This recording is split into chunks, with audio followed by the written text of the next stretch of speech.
فأنا ناصح لإخواني بالصدع بالحق تبيض وجوههم. السكوت في مسألة الحزبية يضرها، فاصدع بما تؤمر وأعرض عن المشركين.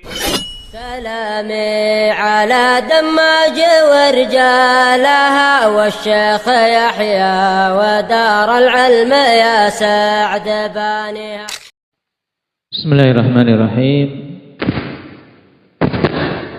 Alhamdulillah hamdan katsiran thayyiban mubarakan fihi kama yuhibbu rabbuna wa yardah. Asyhadu an la ilaha illallah wahdahu la syarika lah wa asyhadu anna Muhammadan abduhu wa rasuluh sallallahu alaihi wa ala alihi wa ashabihi wa man tabi'ahum bi ihsanin ila yaumiddin. Amma ba'd. Pertemuan yang lalu kita masuk pada pembagian jenis-jenis syirik akbar. Kita baru mengambil dua jenis syirik akbar, yaitu apa dan apa akbar?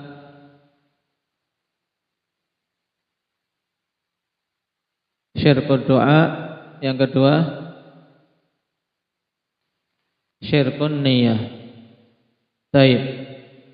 Terkait masalah syirkun niyah, apakah semua bentuk syirkun niyah itu masuk kategori syirik akbar? Wafa? Tidak. Terus yang masuk pada kategori syirik akbar apa?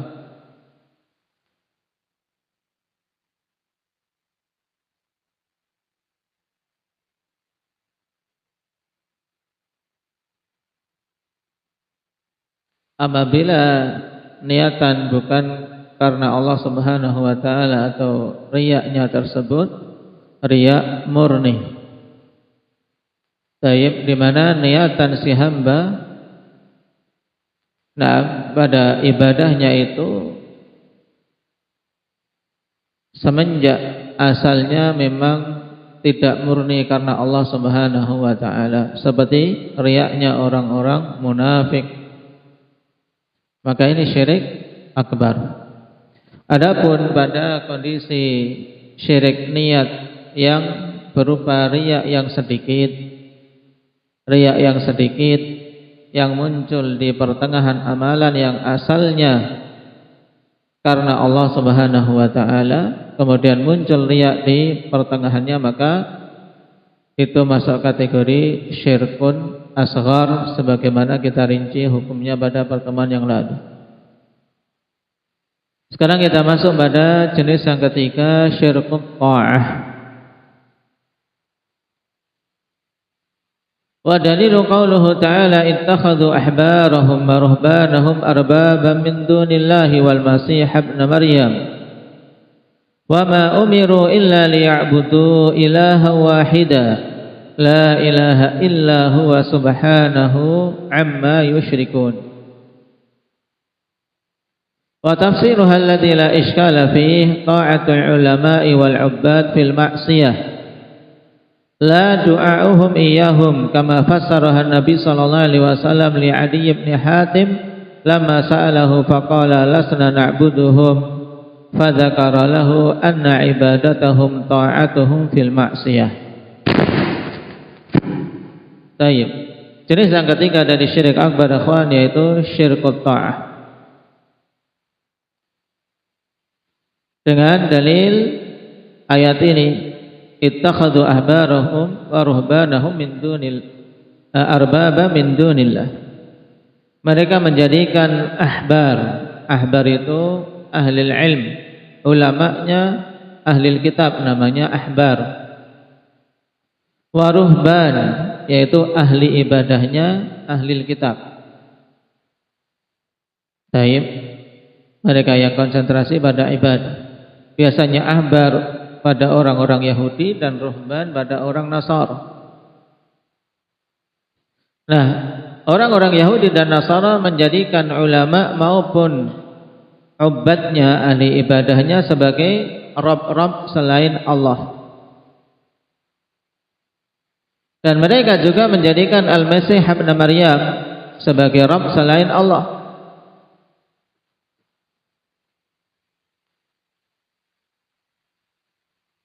Baik.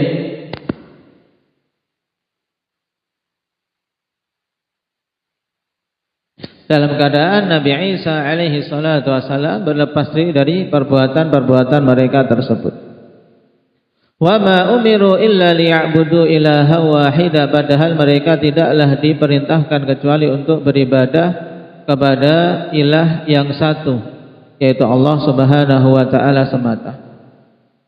La ilaha illahu, tidak ada ilah yang hak untuk diibadahi kecuali Dia, subhanahu amma yusyrikun, maha suci Allah Subhanahu wa taala dari apa-apa yang mereka sekutukan.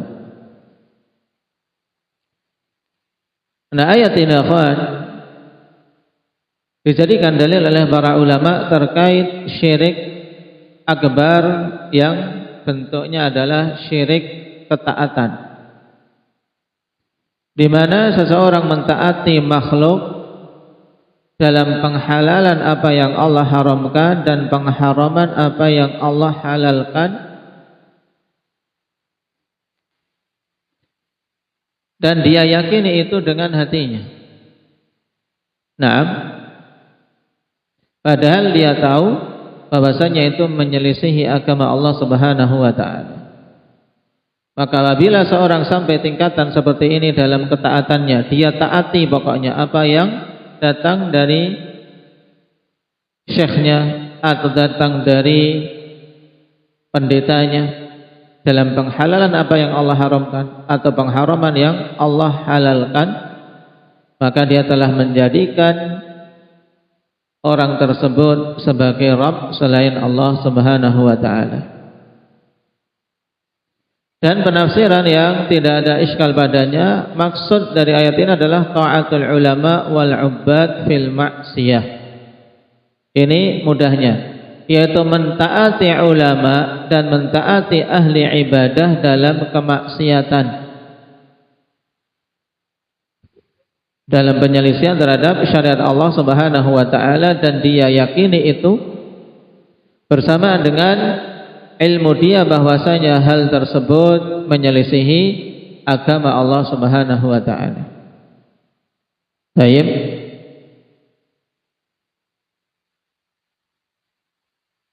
La du'a'uhum iyahum, bukan yang dimaksud dalam ayat ini menjadikan pendeta, menjadikan ahli ibadah sebagai Rabb selain Allah adalah dengan apa? Menyembah-nyembah mereka, tidak. Bukan pula dengan apa? Berdoa meminta kepada pendeta atau ahli ibadah, ini bukan. Tapi maksud ittakhadhu ahbarahum wa ruhbanahum arbaba min dunillah adalah dengan mentaati mereka pada kemaksiatan. Hal ini sebagaimana ditafsirkan oleh Nabi sallallahu alaihi wasallam kepada Adi bin Hatim. Tatkala beliau bertanya kepada Nabi sallallahu alaihi wasallam, kemudian Adi mengatakan, lasna na'buduhum, kami tidak beribadah kepada pendeta-pendeta itu. Nah, maksud Adi, ya kami tidak menyembah mereka, tidak berdoa meminta hajat kepada mereka.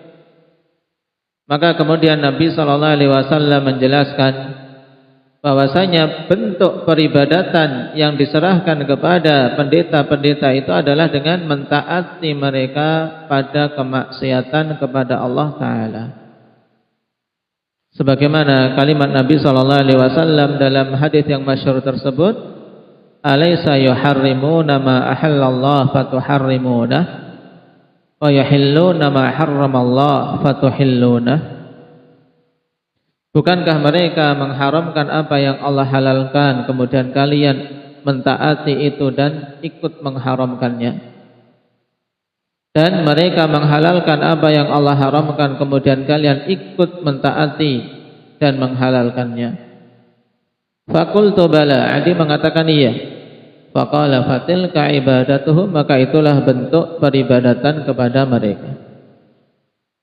Baik. Nah, perhatikan syarah. Qata'atul ulama'i wal umara fit tahlil wat tahrim mukhalifina syar'a fi dzalik. Ya, bentuk syirik ta'ah contohnya seperti mentaati ulama dan umara, penguasa, pada penghalalan dan pengharaman dalam keadaan mereka itu menyelisihi syariat dalam penghalalan dan pengharaman tersebut, tapi tetap ditaati. Kaman ya'taqidu anna hunaka man yuta'u ta'atan mutlaqah ma'allahi subhanahu wa ta'ala fayattabi'unahum fi dhalik hatta law ahallu ma harrama Allah aw harramu ma ahallallah. Seperti juga orang yang meyakini bahwasanya di sana ada orang yang ditaati secara mutlak. Nah, seperti misalnya pada thariqah-thariqah tasawuf. Yang murid itu istilah, nah mereka akhwan yaitu para apa? Pengikutnya mengikuti syekh-syekh thariqahnya, diibaratkan apa? Mereka harus nurut mentaati semua, seperti apa? Mayit taat kepada tukang yang memandikannya. Mayit bisa ngeyel enggak, Umar? Kalau kamu jadi mayit dimandikan, diguling-gulingkan, kira-kira bisa bantah enggak? Taat, manut, ya kan? Baik. Nah, itu prinsip dan doktrin dari ahli tasawuf. Dan ini masuk dalam syirkut ta'ah. Itu harus taat semuanya, mengikuti semuanya, walaupun pada penghalalan hal-hal yang Allah haramkan atau pengharaman hal-hal yang Allah halalkan. Wa minhu aidan, dan termasuk dalam bentuk syirik ketaatan adalah asyirku billah fil mahabbati wat ta'zim. Kaman yuhibbu makhluqan ka mahabbatillahi ta'ala wa huwa syirkul ladzi qala Allahu fihi wa minan nasi may yattakhidhu min dunillahi andadan yuhibbunahum ka hubbillah. Dan di antara bentuk syirik ini juga adalah menyekutukan Allah dalam kecintaan dan pengagungan, seperti mencintai makhluk sebagaimana mencintai Allah Subhanahu wa ta'ala.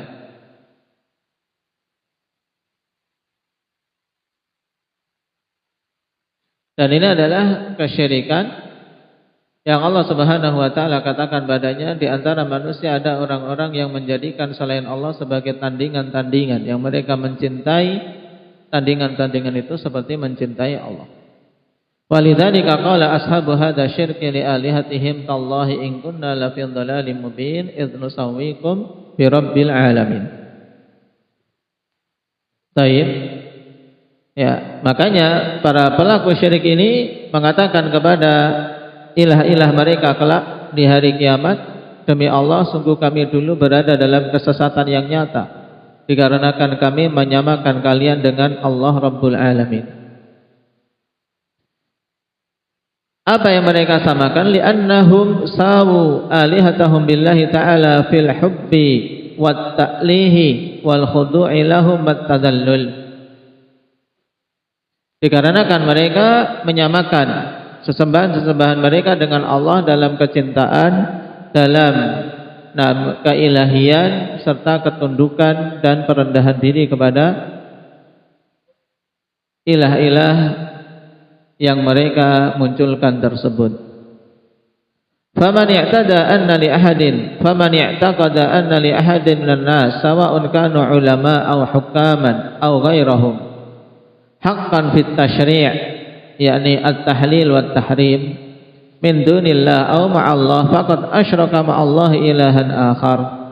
Sehingga siapa saja yang meyakini ada seseorang dari kalangan manusia, baik itu ulama atau penguasa atau yang lainnya, pemimpin thariqah, syekh atau wali, meyakini dia punya hak untuk menetapkan syariat, yaitu penghalalan dan pengharaman, selain Allah Subhanahu wa ta'ala, atau meyakini dia bisa menetapkan syariat bersama Allah, maka dia telah terjatuh dalam syirik, telah menyekutukan Allah Subhanahu wa ta'ala dengan sesembahan yang lain. Wa qala Allah azza wa jalla fi ulaika am lahum syuraka'u syara'u lahum min dunillah ma lam ya'dzam bihillah am lahum syuraka'u syara'u lahum minad dini ma lam ya'dzam bihillah. Apakah mereka memiliki sekutu-sekutu yang menetapkan syariat untuk mereka di dalam agama ini yang tidak Allah Subhanahu wa taala izinkan.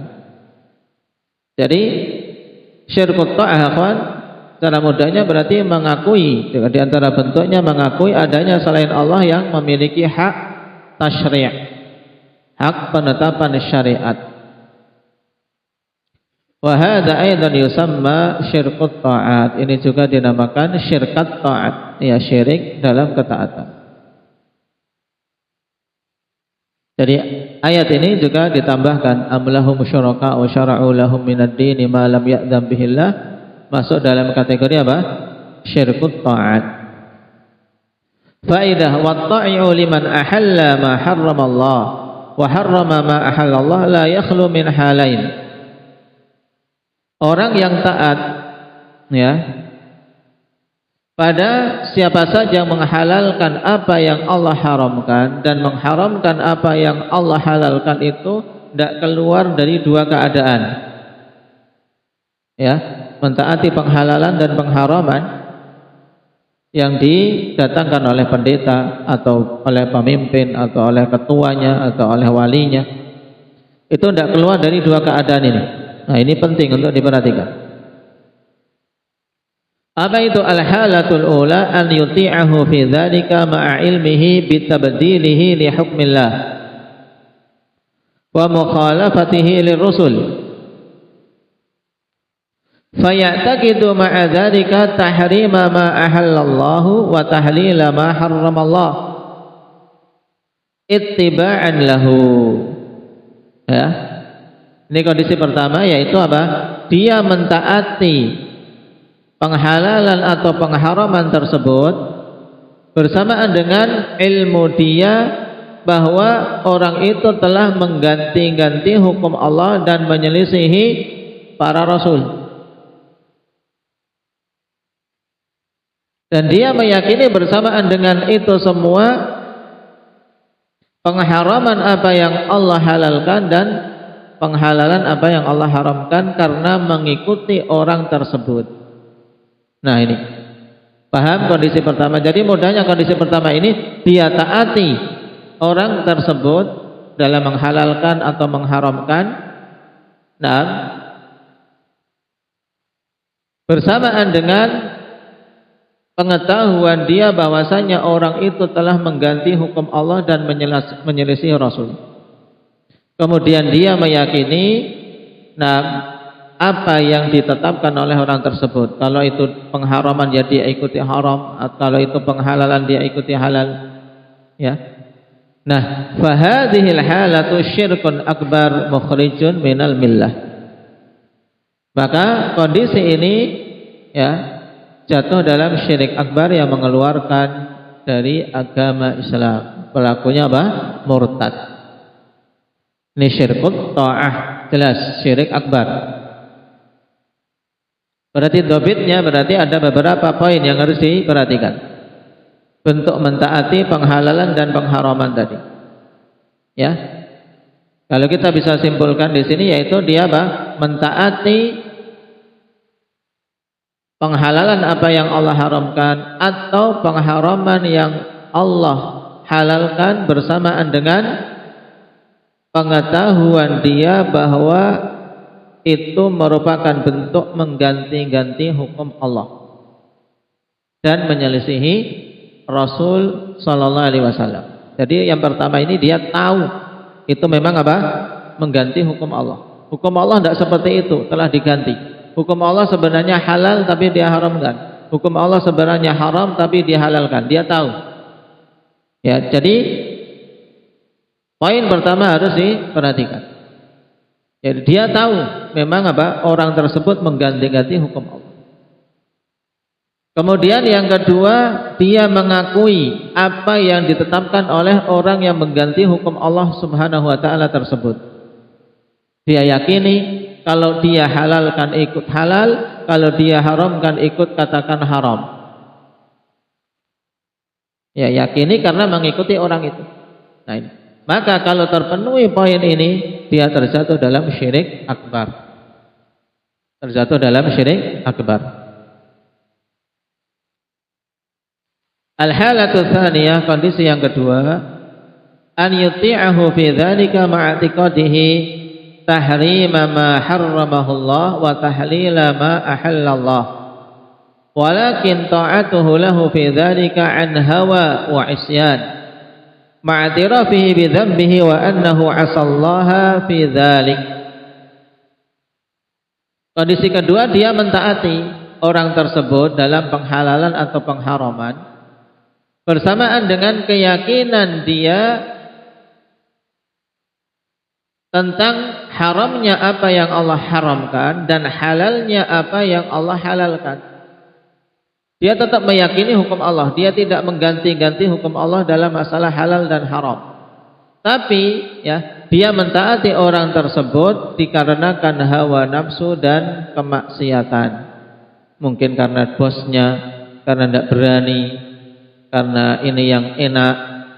Nah, akhirnya dia ikuti saja. Bersamaan dengan pengakuan dia tentang dosanya perkara itu. Bahasanya ini dosa menyelisihi. Nah, misalnya syekhnya bilang, ini khamar halal untuk kita. Nah, karena dia kepengen, sebenarnya dia tahu ini tidak benar, syekhnya tidak benar ini. Tapi ya, yang penting sudah bilang boleh dia. Dia sudah kepengen, ikut saja. Nah, walaupun dia sadar itu dosa, dan dia menyadari bahwasanya itu kemaksiatan kepada Allah Subhanahu wa taala, tapi tetap saja diikuti. Maka fahadha haluhu halu ahli dzunubi wal ma'asi. Maka ini kondisinya adalah kondisi para pelaku dosa dan kemaksiatan. Jadi ada dua keadaan orang yang apa?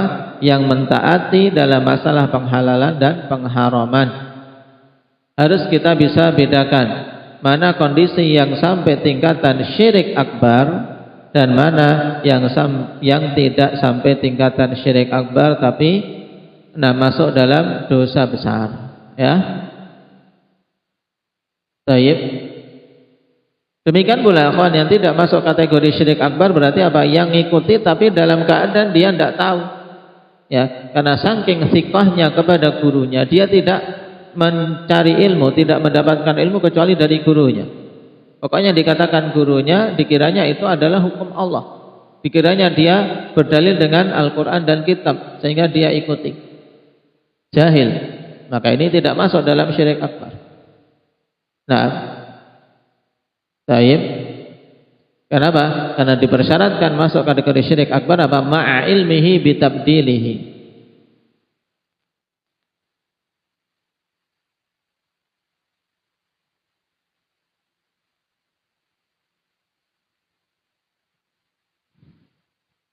Ini terkait syirkut ta'ah.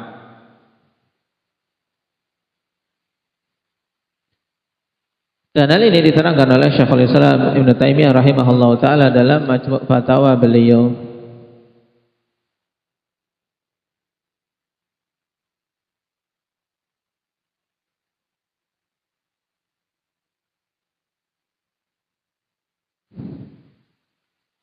Ar-rabi' syirkul mahabbah. Jenis syirik akbar yang keempat adalah syirkul mahabbah. Qala syarih hafizahullah ta'ala mahabbatullahi azza wa jalla aslu kulli amalin min a'malid din. Wal mahabbatu syartun min syuruti la ilaha illallah. Ini sebagai pendahuluan perhatikan terkait pentingnya kedudukan mahabbah. Ya, mencintai Allah Subhanahu wa taala merupakan pokok dari semua amalan-amalan di dalam agama. Karena penggerak kita untuk bisa beribadah ya harus ada rasa cinta. Dan mahabbah juga merupakan syarat dari syarat-syarat la ilaha illallah. Fala budda min ikhlasil mahabbati lillah fala yakunu lahu syarik. Sehingga harus memurnikan kecintaan itu untuk Allah Subhanahu wa taala sehingga tidak ada sekutu baginya. Qala Syekhul Islam, wa idza kanatil mahabbatu wal iradatu asla kulli amalin wa harakah,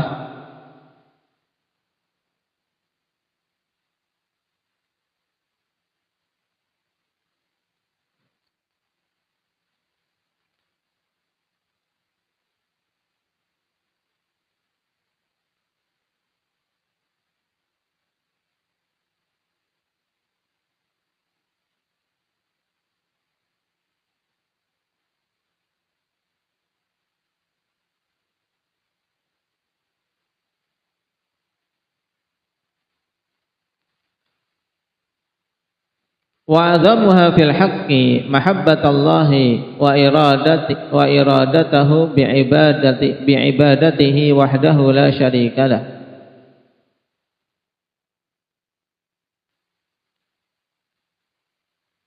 Wa adhamuha fil batili an yattakhidha an-nasu min dunillahi andadan yuhibbunahum ka hubbillah wa yaj'aluna lahu adlan wa syarikan ulima. Ini jawabnya.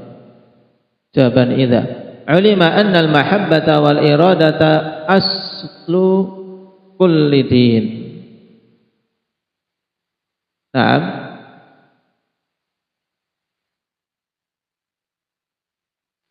Sawa'un kana dinan salihan aw dinan fasidan. Fa inna ad-dina huwa min al-a'malil batinah wal zahirah wal mahabbatu wal iradatu aslu dzalika kullih. Nah, perhatikan kalimat Syekhul Islam ini dalam kaidah fil mahabbah. Kata beliau, apabila mahabbah dan iradah, rasa cinta dan keinginan, itu adalah apa? Asal, yaitu dasar setiap amalan dan gerakan. Dan yang paling agungnya, nah, dalam kebenaran dari jenis mahabbah ini adalah apa? Mencintai Allah dan menginginkan Allah Subhanahu wa taala semata dalam peribadatan, tidak ada sekutu baginya. Serta yang paling besarnya pada kebatilan berarti apa? Kondisi manusia menjadikan selain Allah Subhanahu wa taala sebagai sekutu-sekutu yang mereka mencintai. Sekutu-sekutu itu seperti mencintai Allah. Dan menjadikan bagi Allah Subhanahu wa taala itu adlan wa syarikan, yaitu tandingan dan sekutu. Sesuatu yang menyamai adlan, sesuatu yang menyamai, dan sesuatu yang menjadi sekutunya.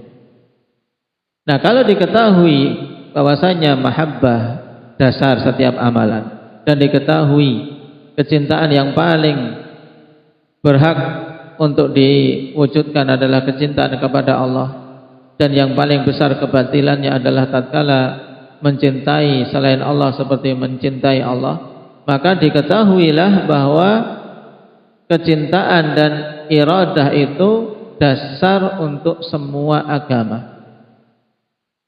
Ya, jadi dasar untuk semua agama adalah masalah mahabbah dan iradah. Baik itu agama yang benar ataupun agama yang rusak. Semua agama kalau kita perhatikan, nah, agama yang hak Islam, agama yang rusak yang lainnya dari Kristen, Katolik, Buddha, Hindu, semuanya ikhwan, dasar dari apa? Agama adalah apa? Mahabbah. Dasarnya terkait masalah mahabbah. Kenapa? Karena agama itu terdiri dari amalan-amalan batin dan zahir.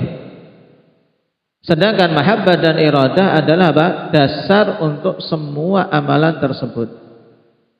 Makanya orang-orang kufar, mereka melakukan amalan mereka juga tergerak, bahkan mereka sampai mengorbankan harta. Banyak mereka bersedekah. Bahkan sebagian mereka akan memperjuangkan agama mereka ya melebihi mungkin perjuangan dari kita dalam mengorbankan harta yang dimiliki. Kenapa dorongannya? Karena mereka mencintai agama tersebut. Jadi dari kalimat ini Syekhul Islam ini menegaskan bahwasanya mahabbah Ini merupakan penggerak semua amalan dan menjadi inti pada setiap agama. Dasarnya mahabbah. Wa qala al-Imam Ibnu Al-Qayyim rahimahullah mubayyinan anna al-mahabbata hiya haqiqatul Islam, hiya haqiqatul ikhlas, bal hiya nafsul Islam. Kata Ibnu Al-Qayyim ketika menjelaskan bahwasanya mahabbah itu adalah hakikat keislaman, beliau mengatakan mahabbah adalah hakikat keikhlasan. Bahkan itu adalah Islam itu sendiri. Kenapa? Fa innahu al-istislamu bidzulli wal hubbi wat ta'ati lillah. Karena hakikat Islam adalah berserah diri kepada Allah. Dengan apa? Dengan menghinakan diri dan mencintai serta taat kepada Allah. Faman la mahabbata lahu la islama lahul battah. Ini perhatikan. Siapa saja yang tidak ada rasa cinta terhadap Allah, maka berarti apa? Tidak ada keislaman baginya sama sekali. Bal hiya haqiqatu syahadati alla ilaha illallah. Bahkan mahabbah ini adalah hakikat persaksian la ilaha illallah. Fa innal ilaha huwa alladhi ya'lahuhu al-'ubbadu atau al-'ibadu hubban wa dhullan. Karena al-ilah yaitu Allah Subhanahu wa taala yang diibadai itu adalah zat yang para hamba itu menuhankannya, yaitu menjadikan sesuatu yang diarahkan kepadanya rasa cinta dan penghinaan diri. Wa khaufan wa raja'an, demikian pula yang diarahkan kepadanya rasa takut dan harap. Wa ta'ziman wa ta'atan lah, serta pengagungan dan ketaatan kepadanya. Wa bimakna ma'luhin wa huwa alladhi ta'lahuhu al-qulub. Ya. Jadi alilah maknanya makluh, yaitu zat yang hati-hati itu menuhankannya, yaitu apa? Menempatkan pada posisi tertinggi yang dicintai, yang kita merendahkan diri, yang kita takut kepadanya, yang kita mengagungkan dan berharap padanya. Baik. Maksudnya apa? Ta'lahuhul qulub ay tuhibbuhu wa tudhillulah, yaitu maksudnya hati itu mencintainya dan merendahkan diri kepadanya. Wa aslu ta'alluhi at-ta'abbud, dan asal dari bentuk ta'alluh ya yaitu ta'abbud. Asal maknanya itu. Jadi al-ilah ay al-ma'luh ay al-ma'bud, yang diibadai. Yang diibadai ini tidak bisa dikatakan ibadah sampai ada padanya az-zullu wal mahabbah, penghinaan diri dan rasa cinta. Fal muhib la tajiduhu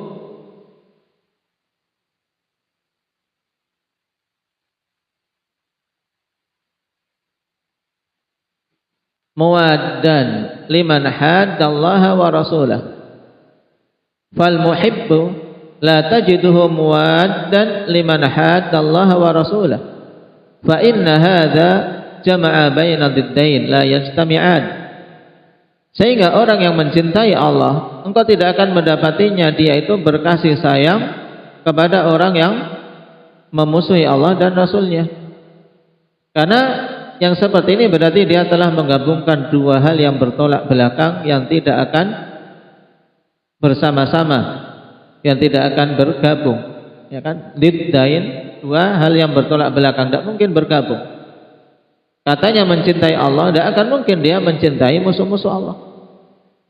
Wa mahbubun lillahi wa mahbubun lillah wa mahbubu mu'adihi la yajtami'an. Baik. Dan mahbub sesuatu yang dicintai karena Allah, dan yang dicintai oleh orang-orang yang memusuhi Allah ini tidak akan bergabung. Baik. Fa hadzal ladzi dzakarnahu amrun yajiduhul insan min nafsihi wa yahussuh annahu idza ahabba syai'a lam yuhib diddah bal yubghidhuh. Perhatikan ini, dan ini perkara yang kami sebutkan ini seseorang akan mendapati pada dirinya dan merasakannya, yaitu apabila mencintai sesuatu maka dia tidak akan mencintai kebalikannya, bahkan akan membencinya. Itu mesti. Seseorang suka apa? Suka dingin misalnya. Mesti dia tidak suka panas. Saat itu dia akan apa? Membenci, jengkel pada lawannya. Baik. Ini mudahnya. Kalau kita mencintai sesuatu, mesti kita akan membenci kebalikannya. Maka ketika seorang mencintai Islam, maka dia mesti membenci kekufuran. Fala yutasawwaru ijtima'u iradataini tamataini liddain. Sebab tidak akan tergambarkan bergabungnya dua keinginan yang sempurna untuk dua perkara yang saling bertolak belakang. Tidak akan bisa. Lakin qad yakunu fil qalbi naw'u mahabbatin wa iradatin li syai' wa naw'u mahabbatin wa iradatin lididdih fa hadza katsir. Cuman terkadang didapati pada suatu hati itu semacam rasa cinta dan keinginan terhadap suatu hal, dan juga ada semacam rasa cinta dan keinginan pada lawannya, tapi sedikit, tidak sempurna. Di sini ada rasa cinta pada suatu, dan pada kondisi itu juga ada rasa cinta pada kebalikannya, tapi masing-masingnya tidak mencapai tingkat kesempurnaan. Ini banyak orang seperti ini. Bal huwa ghalibun ala bani Adam lakin la yakunu wahidun minhuma taman. Bahkan ini mayoritas pada anak Adam. Akan tapi salah satu dari keduanya tidak mungkin sempurna. Karena kalau sempurna iman, tidak akan mungkin mencintai kekufuran. Demikian pula kalau sempurna kekufurannya, tidak akan mungkin dia ada kecondongan, keinginan pada keimanan. Kalau tergabung ada iman tapi ada kecondongan untuk berbuat perkara-perkara yang menyelisih keimanan, ini banyak. Baik. Qala Syekh Hafidz Hakami mubayyinan syuruta wa alamatil mahabbah wa alamatu hubbil 'abdi rabbahu taqdimu mahabbihi wa in khalafat hawa. Ini tandanya. Mari kita cek, ikhwan. Sekarang tanda kecintaan seorang hamba kepada Allah, yaitu mengedepankan apa yang Allah cintai walaupun menyelisih hawa nafsunya. Ini tanda pertama. Tanda seorang hamba mencintai Allah yaitu dia mengedepankan apa yang Allah cintai walaupun menyelisih hawa nafsunya.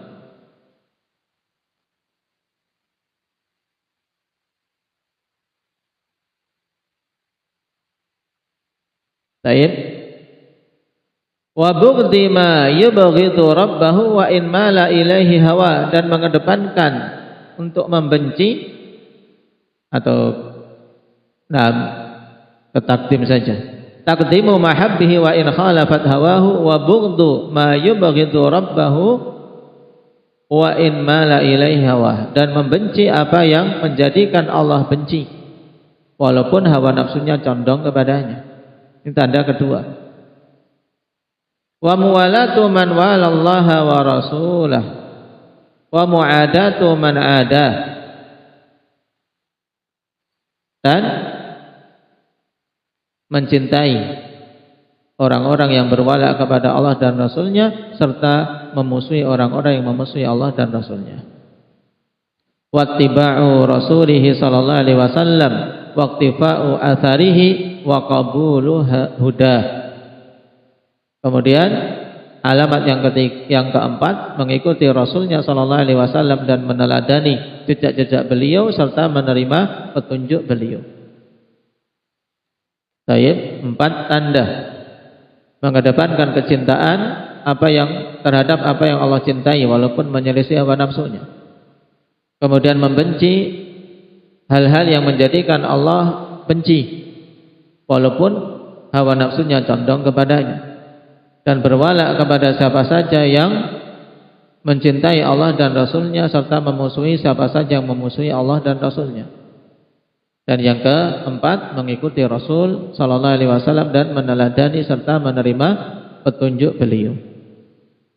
Wa kullu hadhil alamat syurutun fil mahabbah tanda-tanda ini merupakan syarat dalam mahabbah. La yutasawwaru wujudul mahabbati ma'a adami syaratin minha. Tidak akan tergambarkan adanya rasa cinta bersamaan dengan tidak adanya syarat. Nah, baik, di antara syarat-syarat tadi. Baik, dan dulu telah kita singgung hal ini dalam membahas syarat mahabbah ketika mempelajari tentang syurut la ilaha illallah. Maka diingat-ingat. Barakallahu fikum, naktafi bihadza walhamdulillahi rabbil alamin.